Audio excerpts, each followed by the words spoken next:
Welcome. Thank you so much, Jennifer, for the really warm introduction. I have to say I'm the one who feels privileged to learn from being your colleague, and on a personal note, admiring the way that you approach aging and the way that you introduce your younger children to the process and familiarizing them with that. So I think that's such a beautiful philosophy and really instigates change at the most meaningful level in our community. So thank you. So I was a caregiver, like Jennifer mentioned. I was a caregiver for my grandfather, who I loved very, very much. He was a very important part of my life. And I think it, just like Sharon's sentiments about caring for her husband, I feel very privileged to have gone through that process. And it motivated my decision to shift my area of focus in my public health training to center around persons living with dementia and family caregivers, and to integrate my background, my previous studies and perspective in immigrant health, and now tying those two fields of research together by trying to advocate for those in historically excluded communities. So I just, out of curiosity, because I'm nitpicky, Jennifer, is my toolbar showing on the, or is it just the slides? It's just your slides. Cool, perfect. I didn't want it to be distracting. Okay, so I'm going to just get to it.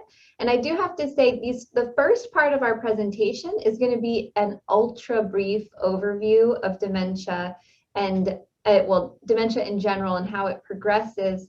The previous Essentials of Caregiving class, some of you may have attended that and some of you may have not.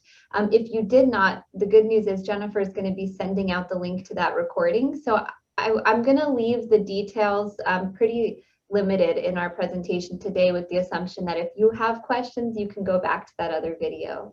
And then I'll pass it on to my colleague Sharon to discuss the importance of areas that are important to taking on this role. And just a little bit of background to contextualize how this presentation has come to be.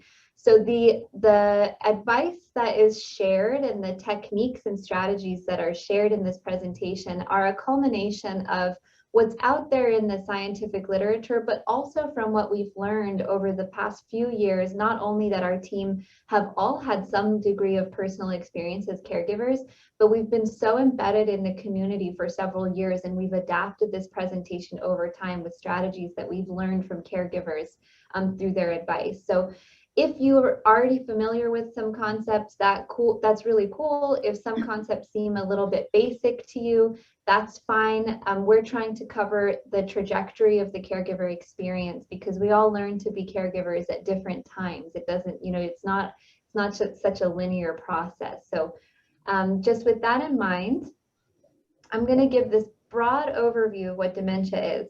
So dementia, a lot of people have some misconceptions about what dementia is. It is not necessarily a specific disease. It's a general term for a grouping of symptoms: memory loss, language, problem solving, and other thinking abilities that are severe enough to interfere with daily life. So that definition is a lot broader than what I originally grew up thinking dementia was. So Alzheimer's disease is not an interchangeable term with dementia, which is another common misconception. Alzheimer's disease is the most common cause of dementia.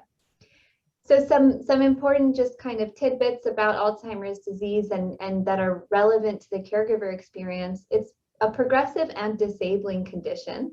It's not a typical aspect of aging. A lot of people, my family included, often dismiss dementia symptoms as something that's typical to the aging process. Oh, he's just getting old, was something that a lot of my family members would say about my grandfather. And that wasn't necessarily true. He was living with Alzheimer's disease, and a lot of his independence was impacted by that, and a lot of our relationships were impacted by that. It's different from typical cognitive lapses. So, walking in a room and forgetting why you walked into that room is common to the human experience at all ages. Forgetting how to find your way home is not necessarily common or typical. So understanding those differences is important in understanding and advocating for persons living with dementia and finding compassion for family caregivers. So No need to kind of read the tiny text. I don't know how clear it is on your phones or computers. This picture is just a complicated visual depiction of what dementia or Alzheimer's disease might look like in terms of its manifestation in the brain. And this is just to show you that it's not just one thing that's happening in the brain. There's a lot going on when Alzheimer's starts to manifest in a person's brain. And a lot of people don't realize that often the beginning parts of the development of Alzheimer's disease happens quite a bit earlier, several years often earlier than the manifestation or the act of noticeable symptoms like memory loss. So this visual on the left of your screen, the umbrella dementia, you can think of dementia as an umbrella term, much like cancer is an umbrella term, and you have breast cancer, you have prostate cancer, all sorts of different types of cancer under that umbrella. The same thing for dementia, with Alzheimer's disease being the most prevalent form, making up to 80% of the diagnoses of dementia. Lewy body dementia, vascular dementia, and frontotemporal dementia are other forms of dementia that are make up about 5 to 10% each. Vascular dementia, just a side note, is probably more prevalent in San Antonio and South Texas than in our broader context of the United States and North America because of our high incidence of vascular and metabolic diseases. I'm not going to get into the symptomologies and differences in manifestations and pathologies of these different diseases, partly for time's sake, and that's not the goal of today's presentation, but also because I'm not a medical doctor. So I can speak quite broadly to these terms, and then I'll invite you to watch the video that Jennifer shares after this meeting. So just to start us off with dementia can often be doom and gloom. But it's not necessarily that. I know from personal experience and now from professional experience, having worked with communities living with dementia for a while now, that it is definitely possible to live well, for families living with dementia to live well and to maintain high quality lives for a long time, even with a diagnosis. So family caregivers, and I'm just going to kind of give a broad overview. Running on the assumption that most people on this call are family caregivers themselves. We play an integral role in the care planning process and care experiences of our family members who are living with dementia. And family caregivers, just in a broad context, provide over 80% of the care required by a family member living with dementia. So a substantial part of that person's life, the person living with dementia, is not necessarily dependent with the connotations of dependence in that sense, but is relevant to the caregiver's capacity to provide care. So this complicated graph that I don't expect you to be able to read necessarily too closely is just a depiction of one of our guiding principles at the Caring for the Caregiver program and for a lot of our partnering organizations, that dementia, unlike a lot of other conditions, is progressive. And so symptoms will change over time.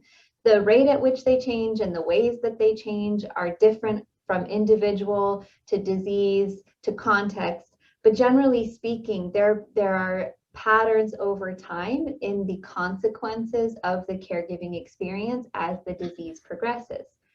So this depiction is really showing that sort of progression and the ways that a caregiver might be impacted by the progression of a condition, ranging from emotional distress, worry, and anxiety, potentially missing a few days at work, to financial strain and ultimately more financial strain, physical strain, social isolation, and then heightened emotional distress.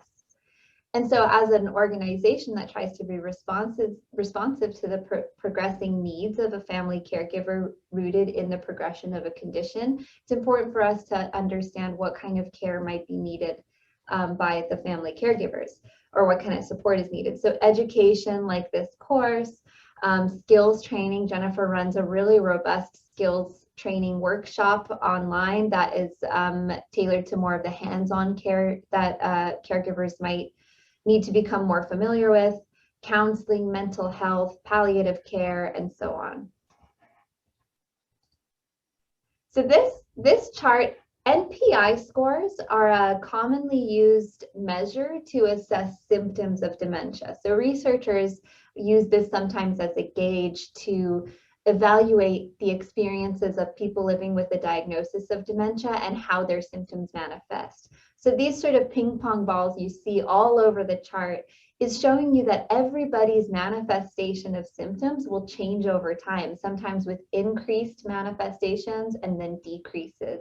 So it's definitely not a linear and not necessarily a predictable path, which is one of the reasons why caregivers of people living with dementia are at higher risk for poorer health outcomes if they're not integrated into a support system.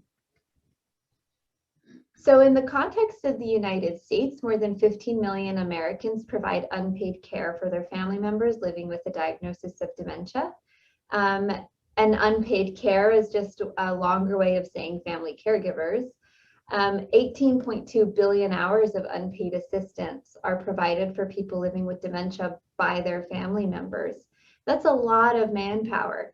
That's not being placed in our health institutions. That's being taken care of by unpaid community members.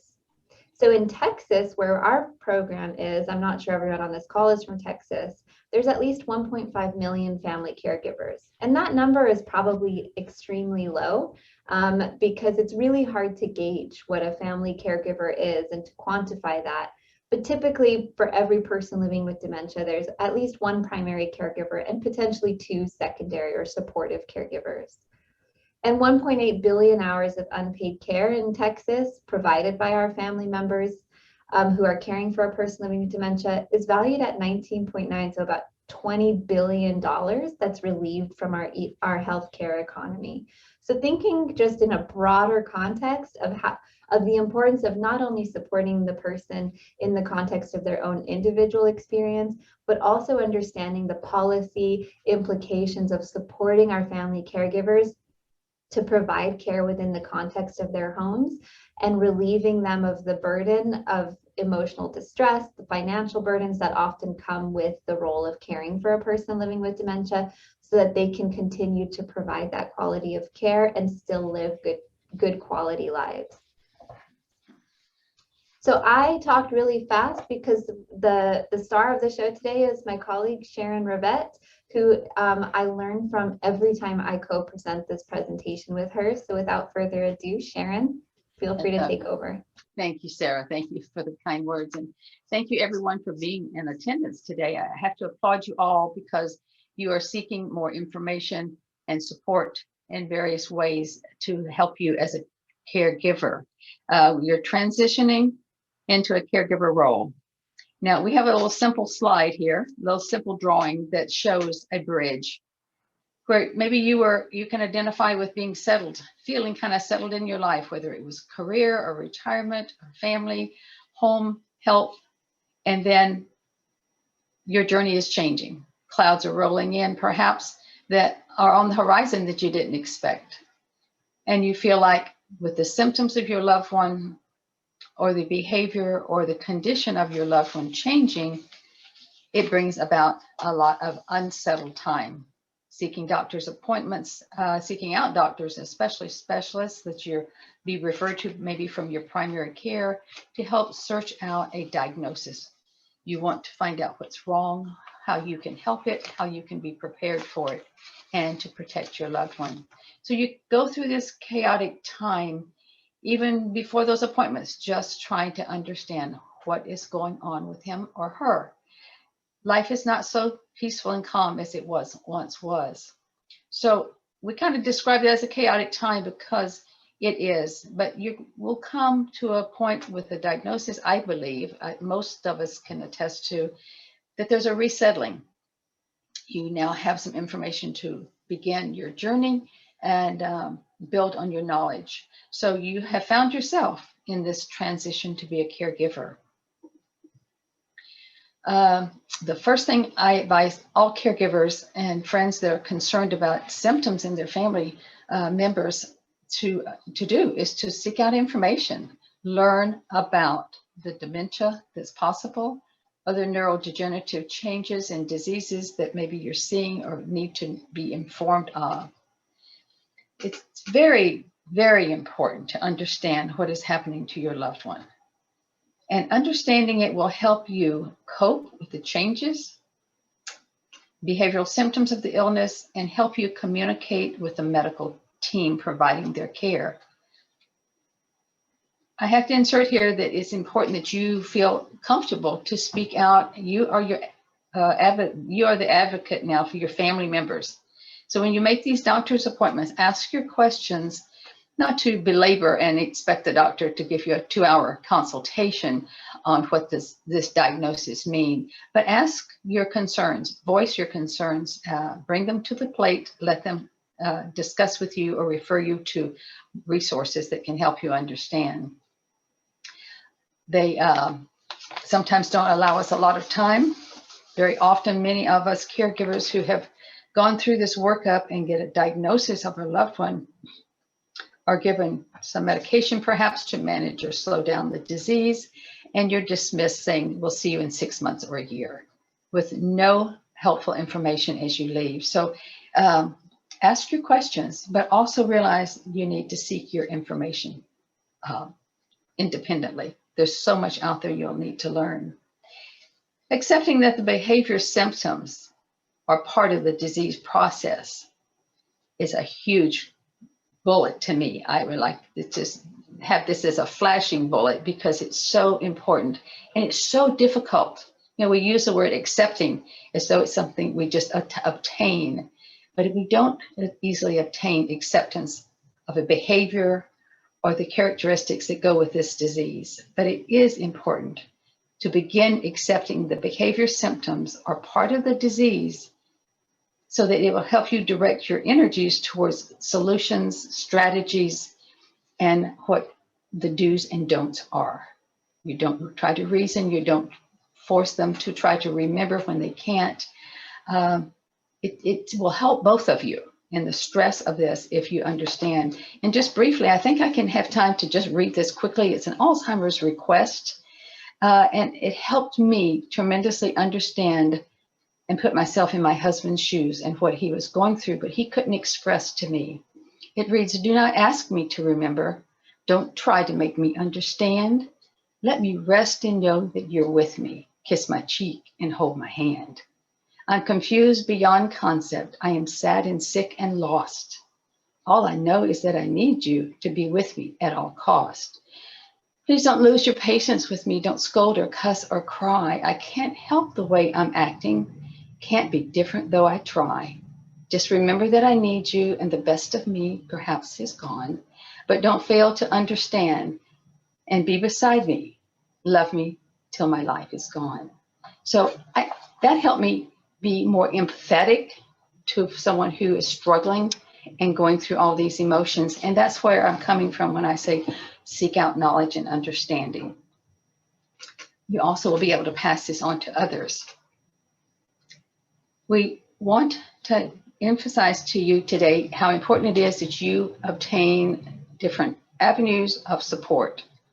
A support group was something I resisted strongly. I think I just felt so awkward in it that I was resistant to go. But my attendance in the support group went from just stating my name and my husband and his diagnosis and length of time he'd had it to being able to help facilitate the group, only because of more knowledge and experience with the disease and caregiving.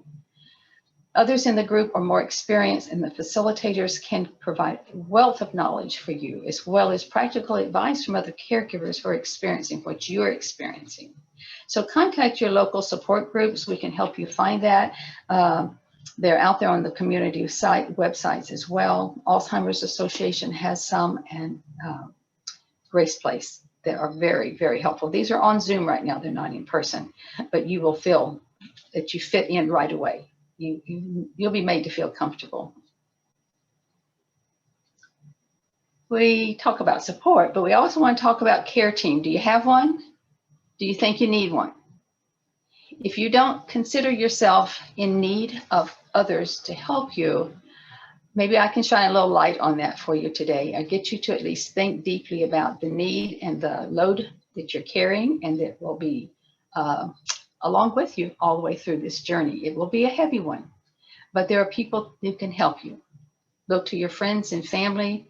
Look at their weaknesses and their strengths on where they would fit best on your care team. They will be most valuable to you in the long run. Have a list or maybe some 3x5 cards with items that will be needed as far as help you're going to ask them for. Maybe it's grocery shopping.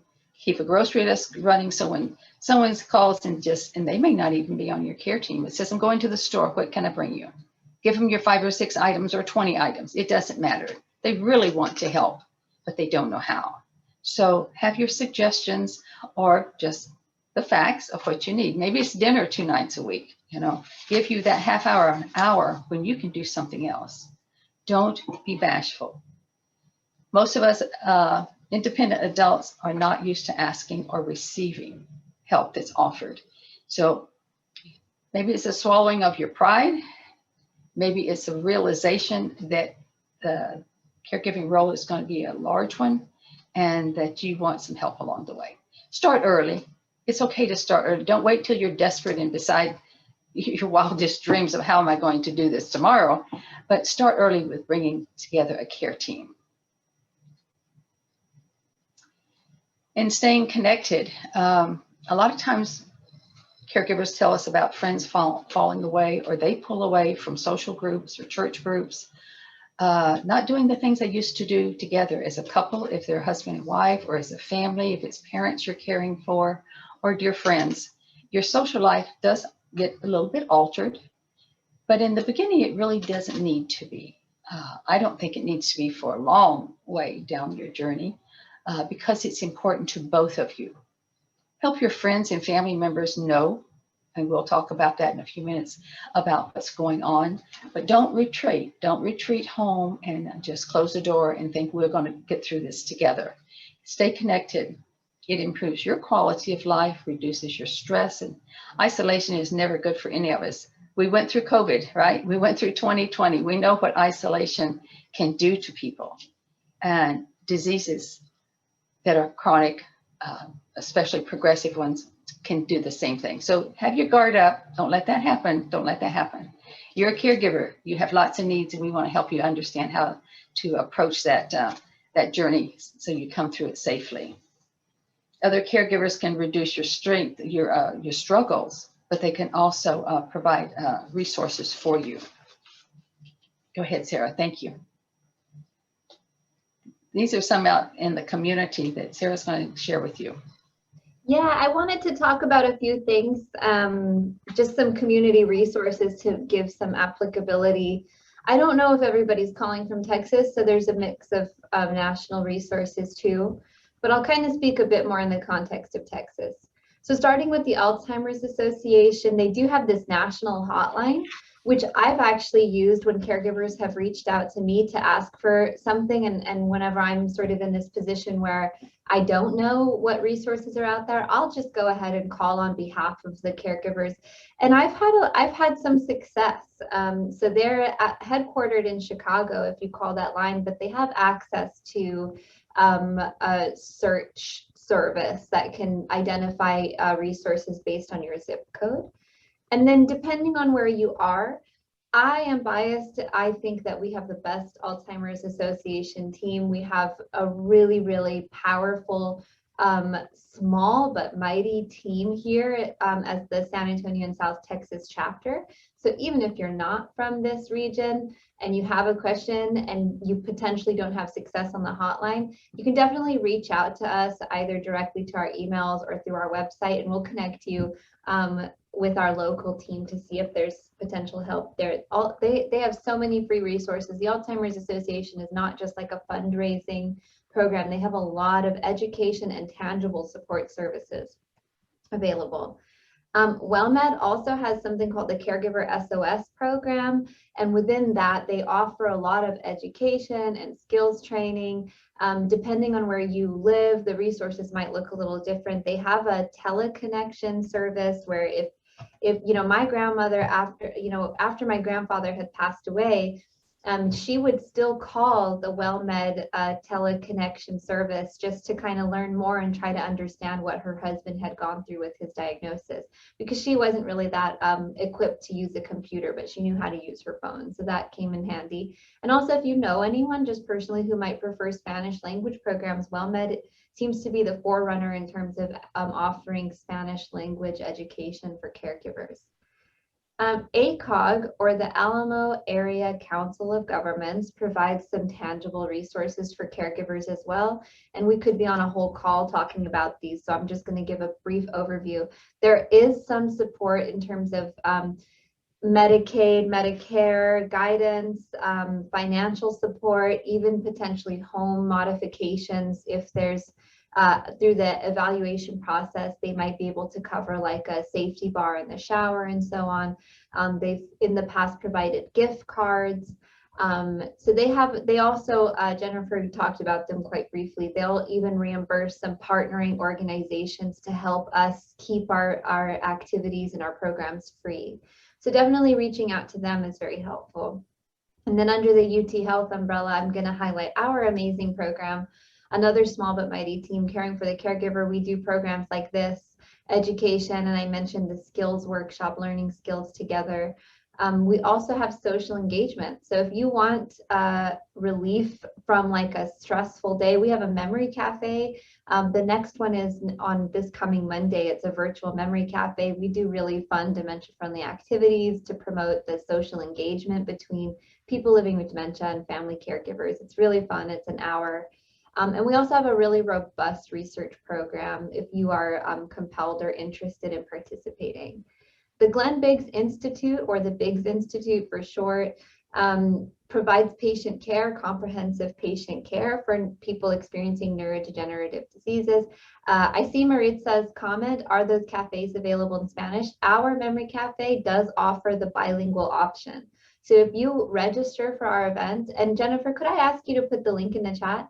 If you do register, you can select I need bilingual language support, and we will accommodate by inviting somebody to come do live translations. And that's offered monthly. No problem. So the Biggs Institute also, we partner with them really closely for the community engagement events, which is my area of the program. So we partner for a yoga program. We have an online dementia-friendly yoga program. We also partner to, they provide support groups, and so we work through those support group planning together. When we were in person, they did a lot of movies. We did, music events, and we did a movie-based event. The Biggs Institute offers a lot of programs that I think they have counseling for persons living with dementia and family caregivers as well. And just one more program that we do offer, the Caregiver Reassurance Program, where we will call caregivers once a month or even weekly, if that's your preference, to check in and sort of be the proactive voice in your ear, like, do you need anything? Do you have any questions? So that the burden of responsibility doesn't fall on the caregivers to reach out to us. If you're interested in that program, please send us an email and we'll assign you a student volunteer to call you once a month. So I already kind of talked about these different programs. The only one I didn't totally highlight was Dementia Friendly San Antonio, which my colleague Jennifer leads the chair. She's the chair of the Dementia Friendly San Antonio Advisory Council and partners with a family caregiver who has a long history of being what she calls a professional volunteer. And she, together they are a powerhouse in changing San Antonio across sectors to be more inclusive and supportive of families living with dementia. And on the holding slides, Jennifer had some information. If you go to our website, you can read more about the Dementia Friendly San Antonio initiative, which is really powerful and part of a national and actually global movement. Last plug, if you like music or your person living with dementia likes music, we have a virtual choir. It's really active and really well loved, and definitely a family that will welcome new members anytime. So if you're interested in that, again, please let us know. Okay, I'm going to pass it back to Sharon. Hope we're not overloading y'all with information or not being too repetitive if you've been with us before, but a lot of things bear repeating. We all can benefit by hearing it once again. We want to just repeat that we are here for you as caregivers. We know you need support, and we're just privileged to be a part of this. I'm going to talk a little bit about self-assessing. Self-assessing. This is you, the caregiver, okay? And your objective in your analysis should be your health, your medical coverage. Are you adequately covered with medical care, emotional state, and other commitments that you have? I think if you can be honest with yourself and do it objectively, you'll see that this would help you out very much to realize what you can and cannot do for yourself and for your loved one you're caring for. What type of outside support, like Sarah was just talking about, it exists in this city. We've talked to some new caregivers that would say, I don't know what's out there. I can't find anything. Well, it has grown and grown, the resources. So we can help you find the resources that are best suited to your needs. If you can't find them, let us know. Excuse me. This will not only help you, but you will find it helps your care, the one that's receiving the care from you as well. And we continue kind of in part of the self-assessment and reflections. I think it's introspective. We can go to the next slide, Sarah. Thank you. To view maybe a greater breakdown, a more careful breakdown of the ability of your loved one you're caring for and their independence. What is their cognition? Where are they emotionally as well? How fast is it changing? Anticipation of how it will change. Safety and adaptability of your home. You want to keep your environment safe for mobility. We have our OT that does some presentations for us about adapting maybe your home environment to be a more safe one with removal of rugs and grab bars and safety devices within your home. Take a view of it before any accidents happen is the best advice we can give you there. Changes can be made. A friend of mine just recently had to make tremendous changes within her decor just to accommodate the needs of a loved one in their family now that's having mobility issues, and safety is first and foremost. And sure enough, modifications were simple, and at a glance you wouldn't even know changes have been made, but they have become a safe environment now to be mobile throughout their own home. Your health, how are you doing? Are you taking care of you? Are you keeping your doctor's appointments? Are you doing your annual tests that need to be done? There's, as we get older, we all know, this is on the horizon. It's 6 months, or it's a year, or it's been 5 years, or it's been 10 years, and I'm told I'm supposed to check up on this. Don't neglect yourself. That's part of where your care team comes in, to allow you to take time off. Make sure you see your doctors. Get your tests done, but also go in and just talk to your doctor about how you're doing. I know for myself, I'm not prone to depression at all, but I worked in the medical field and I knew the importance of keeping up with my visits, and I did that. As my primary care doctor learned of my husband's condition and the decline, he was concerned that maybe I needed to consider being on an antidepressant. I didn't feel I needed that, and I didn't. In retrospect, I still believe I made the right choice. I did not need that at the time, even though I know the benefit of it. But we got to a point that I had to confess to him. I felt like I was becoming overwhelmed and feeling pulled down, even though I have a strong faith. My dependence and faith in God and the power of prayer got me through my journey much better than I would have been otherwise. I firmly believe that, but at the same time, we are physical human beings and we're made up of emotions. And our emotions and circumstances can bring highs and lows. And part of being healthy physically is being healthy mentally and emotionally. So I did at some point in our last year ask for something to help me. And I didn't feel guilty about that. And it was a help to me. I knew when it was time that I no longer needed it. So I just say that personal insight to address for some people who think it's a weakness, that I don't believe it was a weakness on my part or others. when you can self-reflect and see what your needs are, address them, take care of them as they occur. Don't wait until they are out of control. That is not good for either of you. You also have other responsibilities. Evaluate that in a reflection, the load you're carrying at work or at home, and your commitment to your church or your community or other people that are in your lives that maybe have been dependent upon you. You need to shift some of that. Be realistic. Also, your financial resources. You need to take a very thorough look at your insurance coverage, not just for yourself, but for your loved one. You don't know what the road ahead holds for you, but you need to be preparing for the financial needs to be met, as their needs, physical and emotional needs, have to be met.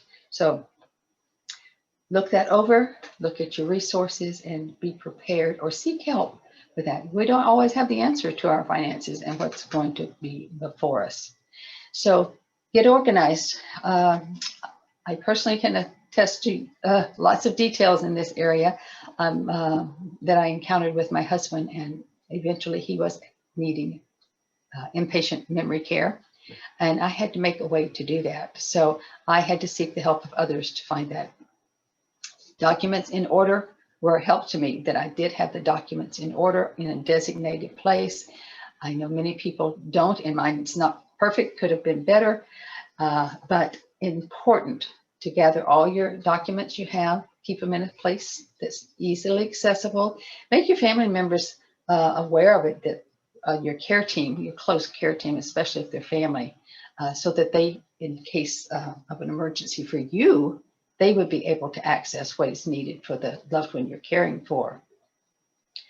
When going to appointments, it's good if you're organized and have your not only your medication list, but you're often referred to new docs.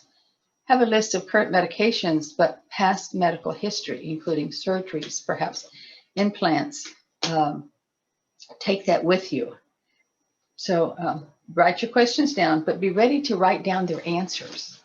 They may be lengthy answers, but you can summarize with a note or two. Because I don't know about you, but when I have gone to these appointments with so much emotion and stress and worry, you hear everything that's being said to you, but an hour later or 2 days later, you're trying to recall something specific and you don't recall. But if you can refer back to some notes, that would help you.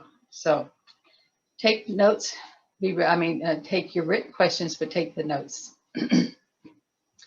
In part of being organized, we have a copy of 2 forms here that I believe are very important, and we've had many caregivers appreciate this little suggestion.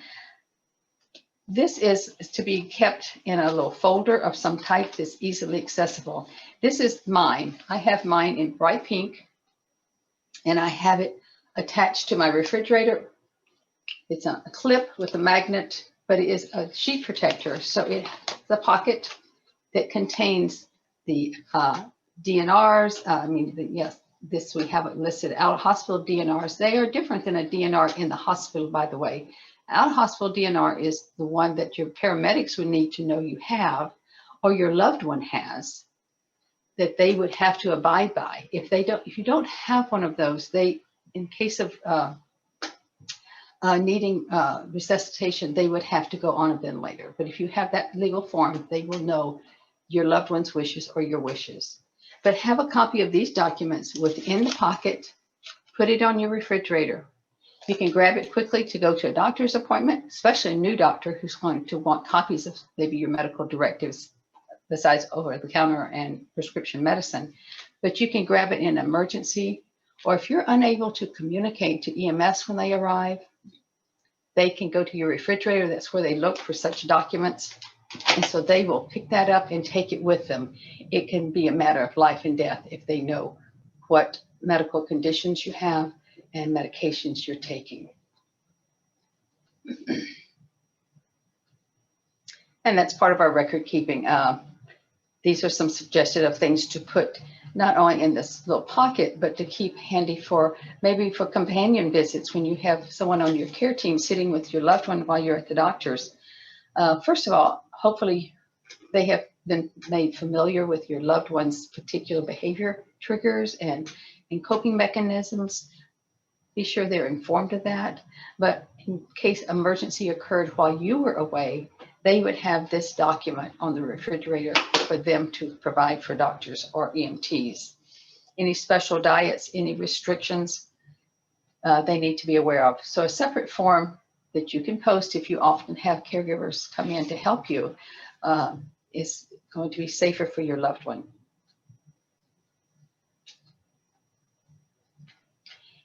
In planning for the future, you may or may not have these documents already available. So often it's something you always intend to do but don't get around to. So we've listed the important ones here, and I mentioned out of hospital DNR a moment ago. We don't have it listed here, but it's becoming important to have if that's the desire of you or your loved one. Which, let me insert this here if I don't remember to mention it to you later. In the early stage of the disease, because it is progressive, I think it's very important, and we urge you to have a talk with your loved one, and they have opportunity to express their desires about their medical care, medical power of attorneys, and directives, living wills. If you haven't done so already, the sooner the better. It's important that you honor their wishes. I think you will want to do that. But if you've never had that conversation, you won't know what they really would desire. So have these organized, plan for the future. Medical power of attorney, all power of attorneys in these documents that we're talking about today are advised to be drawn up with elder law attorneys if you have not done so already. Elder law attorneys in Texas are different. I mean, they know the laws of the state of Texas instead of another state.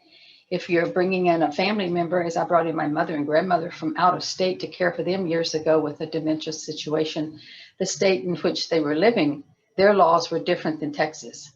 So Texas elder law attorney is very helpful for you, especially when your loved one has a diagnosis of any kind of neurodegenerative disease and maybe will not be able to sign documents in the near future.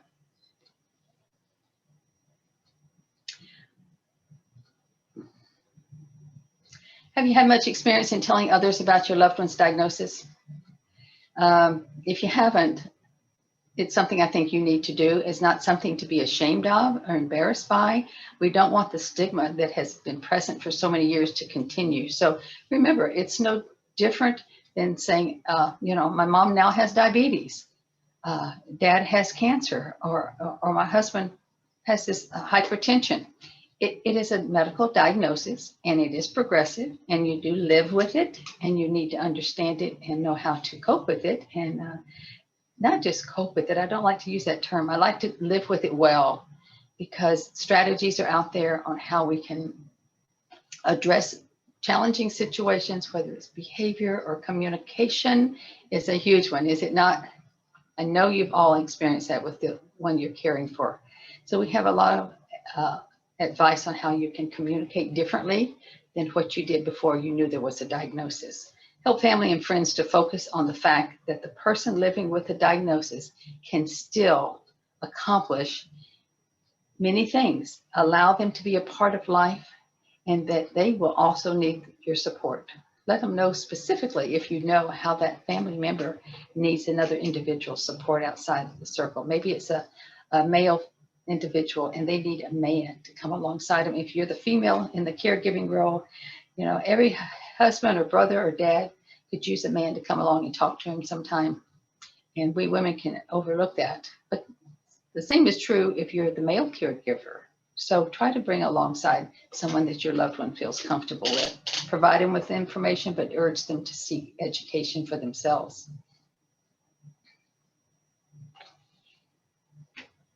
Where are we, Sarah? We have a little script here, if you haven't done so already, to some individuals, and you find this helpful. It gives you a brief description of what dementia is or what Alzheimer's looks like. And for the sake of time, I don't know, do we have time to go read it real quickly or not, Jen?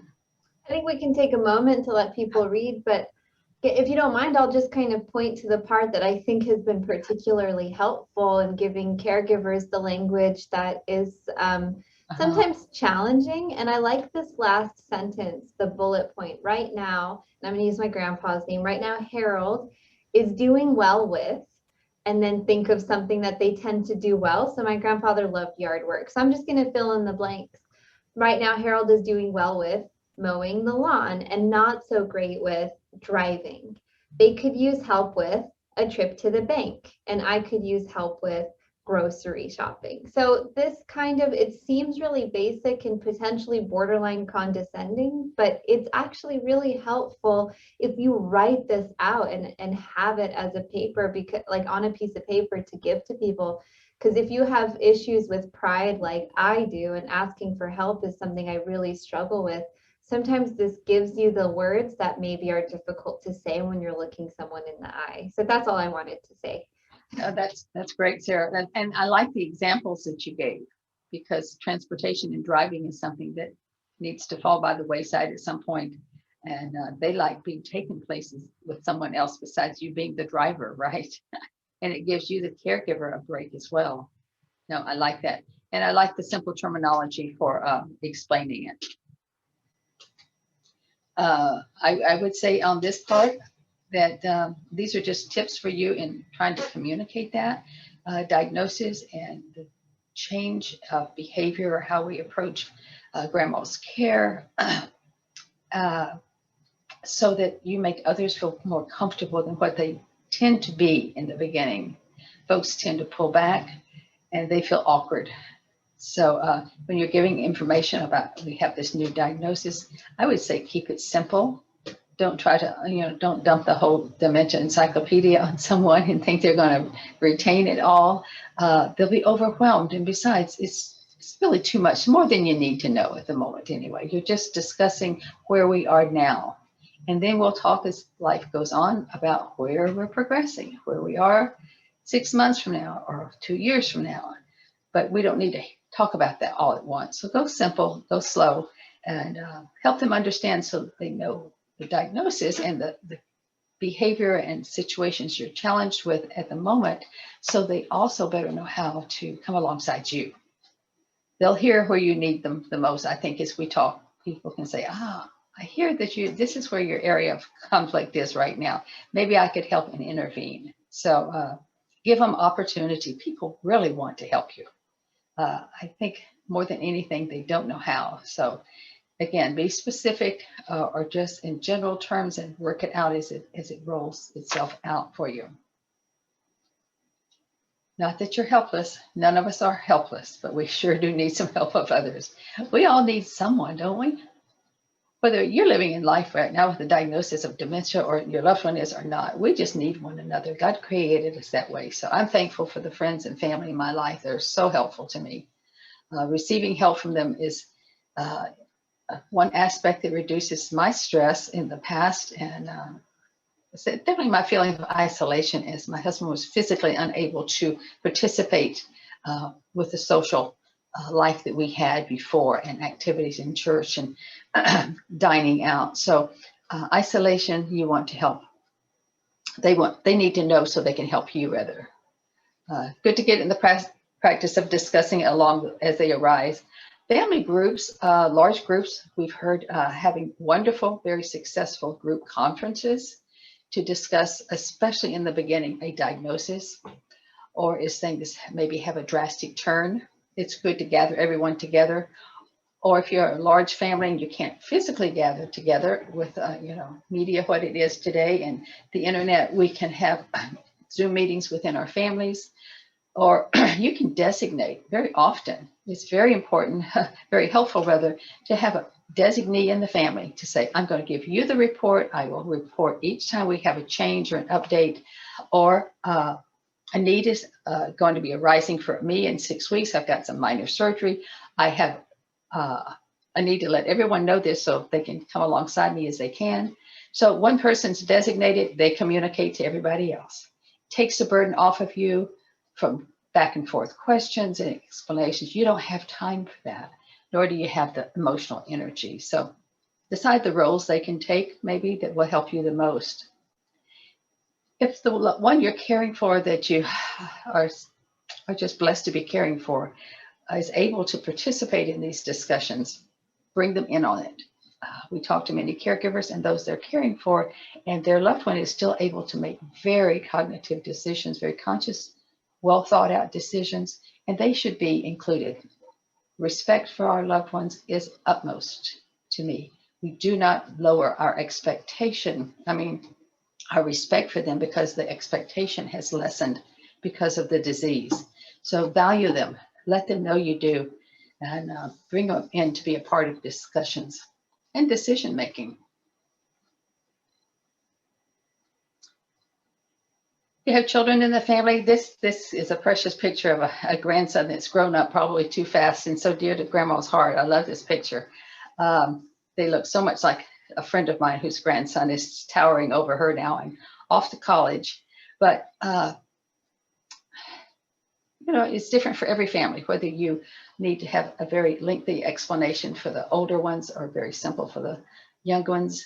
But just with sometimes just a need to know is brief. Let them know it's okay, however they're feeling, whether they're sad or angry or fearful, or maybe they think someone in the family caused it and who's to blame. Let them know that no one's to blame. It is a disease that found us, and we're going to go through it together. The strength of the family is very, very important. We have a comment down here not to force older children who are uncomfortable to spend time with the one living with dementia. I don't think we should force anyone of any age, friends, family, young or old, but I do think it's important that we encourage them to come alongside, to come. And I know, as my husband had drastic decline suddenly in his cognitive ability and physical appearance, it was very hard on family and friends when they saw him and saw this decline. But few came because of that. But those who were brave enough to be guided by their heart and support us were so precious to each of us. And my husband was very aware of that, and who came and who supported us and was there for us. And we laughed. We didn't have, it wasn't a sad visit. We'd laugh and be silly, and he could be silly, and they would understand and laugh with us. So encourage one another, family, friends, whatever, to come close by as much as they can.